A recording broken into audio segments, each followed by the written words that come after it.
नमस्कार साथियों SC ST अनुसूचित जाति अनुसूचित जनजाति की भूमि खरीदने पर नए नियम या वर्तमान में नियम क्या है इनमें संशोधन और सबसे बेहतरीन चीज़ कि प्लॉट्स जो हैं वो आप कैसे खरीद सकते हैं जिससे आपको भविष्य में किसी भी प्रकार की प्रॉब्लम ना आए, वो भी विद प्रूफ मैं आपको इस वीडियो में बताऊंगा। काफ़ी सारे मैंने आपके लिए आदेश जो हैं वो इकट्ठा किए हैं, ठीक है। जानकारी काफ़ी रिसर्च करके की है आपके लिए, ठीक है ना। अब देखिए साथियों, मैं आपको बताऊं कि लोग बाग जो है प्लॉट्स या मकान खरीद रहे हैं SC ST के, नहीं खरीद सकते। सेक्शन 98 की उल्लंघन माना जाएगा और राज्य सरकार में जमीन आपकी निहित भी हो जाएगी, ठीक है। देखिए अब नियम क्या है, यहाँ पे आप पढ़ेंगे सेक्शन 90 अनुसूचित जाति अनुसूचित जनजाति के भूमि अंतरण पर प्रतिबंध। इस अध्याय के उपबंधों के प्रतिकूल बिना अनुसूचित जाति के किसी भी भूमिधर को कलेक्टर की लिखित अनुज्ञा यानी कि लिखित परमिशन के बिना कोई भूमि किसी अनुसूचित जाति के व्यक्ति से भिन्न किसी भी व्यक्ति को दान पत्र यानी कि किसी भी प्रकार से ट्रांसफर नहीं कर सकता है, किसी भी प्रकार से। हाँ, अगर उसे करना है तो कलेक्टर की परमिशन, यहाँ पे देखिए, ठीक है ना। कलेक्टर की परमिशन, कलेक्टर को यह समाधान हो जाता है, विजिट कार्डों से भूमंत्र का अनुज्ञा देना आवश्यक है, ठीक है। यानी कि साथियों आप कलेक्टर की परमिशन से ही खरीद सकते हैं जमीन, स्पष्ट। अब मैं कुछ आपको कोर्ट ऑर्डर्स भी दिखाऊंगा। अब देखिए मैं आपको एक चीज बता दूं साथियों, मेरे पास ऐसे कई फोन कॉल्स आ रहे हैं कि सर मैंने प्लॉट खरीदा था, ठीक है, और अब उस पर लेखपाल ने आख्या लगा दी, वो उस पर केस चल रहा है ADM के, अब वो जमीन राज्य सरकार में निहित हो रही है और कई लोगों की हो गई है, जमीन चली गई हाथ से, ठीक है। क्यों? क्योंकि उन्होंने सेक्शन 98 का पालन नहीं किया था। अब आपके एडवोकेट आपसे क्या कह देते हैं कि नहीं प्लॉट खरीद रहे हो आप, कोई जरूरत नहीं, लेकिन उनसे ये पूछिए क्यों जरूरत नहीं है। मात्र आवासी का स्टाम्प पे कर देने से वो जमीन आवासी कन्वर्टेड डाइवर्जन नहीं माना जाता है। आप उनसे प्रूफ मांगिए, भाई कहां लिखा है कि मात्र आवासी का स्टाम्प पे कर देने से वो जमीन आवासी मानी जाएगी, सेक्शन 80 की मानी जाएगी, नहीं मानी जाती है। इसीलिए कई लोगों का बड़ा नुकसान हो रहा। अब ये लोग आपको इसलिए नहीं बताते, आप रजिस्ट्री नहीं करवाओगे एडवोकेट की अर्निंग खत्म हो जाएगी। और प्रॉपर्टी डीलर भी कहेंगे भाई आप कैसे एडवोकेट हो, अगली बार से मैं रजिस्ट्री आपसे नहीं करवाऊंगा, ठीक है ना। इसलिए ये धोखाधड़ी हो रही। भाई प्लॉट हो या मकान हो या दुकान हो, फुटकर हो, ठीक है, फिर भी आप बिना सेक्शन 98 के मत खरीदिए। मात्र आवासी का स्टाम्प पे कर देने से, रजिस्ट्री पे आवासी लिख देने से आवासी नहीं मानी जाएगी, उसका डाइवर्जन कन्वर्जन करवाइए सेक्शन 80 में, ठीक है। और एक चीज साथियों, अगर आप बेहतर लीगल एडवाइस, कोई बेहतर कानूनी सलाह लेना चाहते हैं किसी मैटर पर, तो आप ले सकते हैं। हमारा कॉन्टैक्ट नंबर आपको वीडियो के डिस्क्रिप्शन में मिल जाएगा। और भी एक ऑप्शन है आपके पास, यदि आप उत्तर प्रदेश में कोई जमीन परचेज कर रहे हैं, आपका डॉक्यूमेंट्स है और आप उसे चेक करवाना चाह रहे हैं कि वो जमीन सही है कि नहीं, सेक्शन 98, सेक्शन 143, 80, डबल रजिस्ट्री तो नहीं, अंश से अधिक विक्रय तो नहीं, जमीन विवादित है, सरकारी तो नहीं, ये चीज़ें भी आप चेक करवा सकते हैं, ठीक है जी। कॉन्टैक्ट नंबर वीडियो के डिस्क्रिप्शन में मिल जाएगा। अब देखिए साथियों, अब जो मैं आपको बता रहा था कि फुटकर दुकान मकान नहीं खरीद सकते, ये रहा आदेश। फुटकर दुकान मकान का दिया जाना अनुसूचित जाति के सदस्यों द्वारा भूमि का अंतरण यानी कि ट्रांसफर साथियों, ठीक है।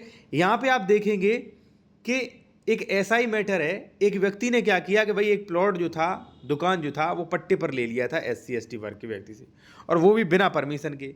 और वो जो है उसे देखिए बाद में उसे जो है ठीक ही उपेक्षित कर दिया, बाद में जो है वो कैंसिल और शून्य कर दी गई। अब ऐसा भी नहीं है कि आपने मान लीजिए 10 साल पहले 5 साल पहले ज़मीन खरीदी थी तो अब नहीं होगा। अगर आपने 10 साल पहले भी इसका नियम उल्लंघन किया था और किसी ने भी अगर मान लीजिए आपके खिलाफ शिकायत कर दी और ये आदेश लगा दिया, ठीक है ना, तो वहाँ पे आपका काफ़ी लॉस हो जाएगा, ठीक है ना। तो इसलिए जो है आप बिना सेक्शन 143, 98, 80 के बिना प्लॉट मत खरीदिएगा, ठीक है ना। अगर खरीद लिया तो आपकी जिम्मेदारी होगी। भाई रजिस्ट्री ऑफिस वाले रिश्वत लेते हैं, स्टाम्प शुल्क लेते हैं, एडवोकेट आपसे रजिस्ट्री की फीस लेते हैं, प्रॉपर्टी आपसे पैसा ले रहा है, तो ये सारे के सारे लोग आपसे फायदा पैसे ले रहे हैं कहीं ना कहीं, ठीक है। उन्हें ये मतलब नहीं कि आपकी प्रॉपर्टी का बाद में क्या होगा, ठीक है। और सुनिए, प्रॉपर्टी आप खरीद रहे हो तो एक इसमें एफिडेविट लगवाइए। मैं कई लोगों को एफिडेविट भी प्रोवाइड करवाता हूँ कि भाई कोई भी अगर दिक्कत हुई किसी भी प्रकार से तो आपको मेरा पूरा पैसा वापस करना पड़ेगा, ठीक है।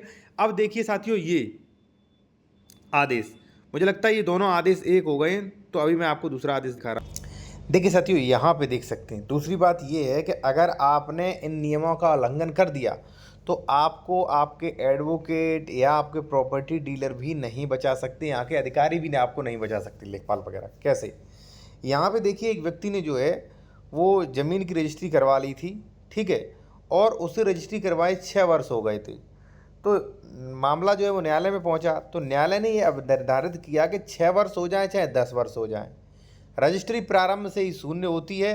ठीक है, इसलिए रजिस्ट्री कैंसिलेशन के लिए की भी आवश्यकता नहीं है, प्रारंभ से ही शून्य थी, चाहे कितनी वर्ष हो जाए। और कई लोगों के मेरे पास कमेंट्स या ऑर्डर्स भी आते हैं कि सर देखिए हमारी 10 साल पहले 20 साल पहले ज़मीन खरीदी थी।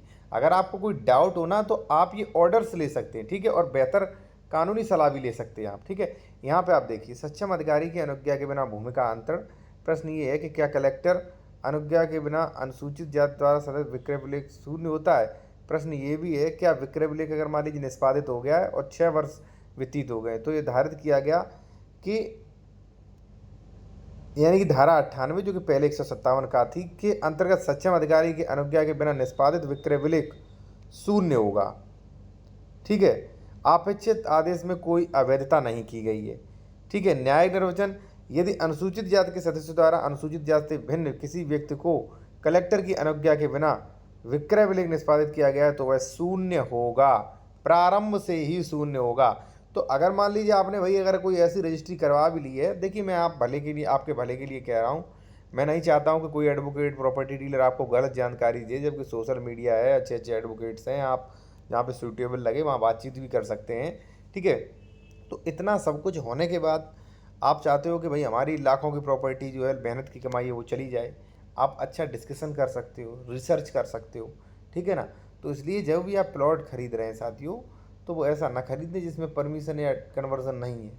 ठीक है, अगर आपने मान लीजिए खरीद लिया तो निश्चित ही, अगर मान लीजिए आपके किसी दुश्मन ने शिकायत कर दिया, क्योंकि आजकल सब जानकार हैं भाई, सोशल मीडिया पे मैं भी वीडियो बना रहा हूँ तो कई लोग जो है हमारे वीडियो देख कर ही कार्रवाई कर देते हैं और प्लस आदेश भी दे देते हैं मुझसे लेके। ठीक है ना, तो आप सावधान हो जाएं। ठीक है साथियों, और इस चैनल को आप ज्वाइन भी कर सकते हैं, ज्वाइन कर सकते हैं ओनली आप 59 रुपये में। आपको फ़ायदा ये होगा कि जब आप ज्वाइन कर लेंगे तो आपके कमेंट्स के रिप्लाई तत्काल मिलेंगे आपको। ठीक है, जो भी आपकी कमेंट्स है, और आप स्पेशल वीडियो देख सकते हैं, प्रीमियम वीडियो। ठीक है।